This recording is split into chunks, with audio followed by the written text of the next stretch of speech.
আমাকে খুব গুরুত্বপূর্ণ জায়গার তথ্য দেওয়া হয়েছে এবং সেই তথ্য আমি ডিএমপি কমিশনারকে পাঠিয়েছি। আমি তাকে পাঠিয়ে স্পষ্টভাবে বলেছি এই সন্ত্রাসকে গ্রেপ্তার করতে হবে।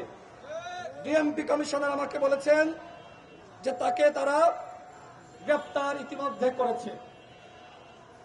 কতটুকু সত্য কতটুকু মিথ্যা বলতে পারবো না, কিন্তু আমাকে বলা হয়েছে তার বিরুদ্ধে ব্যবস্থা নেওয়া হচ্ছে।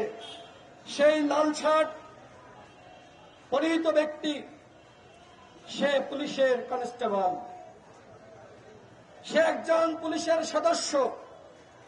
তার নাম মিজানুর রহমান, তার বিপি নং 97 17 19 72 43।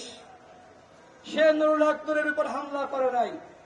সে নুরুল হক নূর মনে করে আমাদের ছাত্র অধিকার পরিষদের কেন্দ্রীয় নেতা সম্রাটের উপরে হামলা করেছে, কারণ সম্রাটের পাঞ্জাবির কালার আর নুরুল হক নূরের পাঞ্জাবির কালার প্রায় একই রকম ছিল। চেহারা দেখতে প্রায় কাছাকাছি, কিছুটা মিল আছে এবং কাছাকাছি বাসা ছিল। এই পুলিশের সন্ত্রাস সেইভাবে হামলা চালিয়েছে।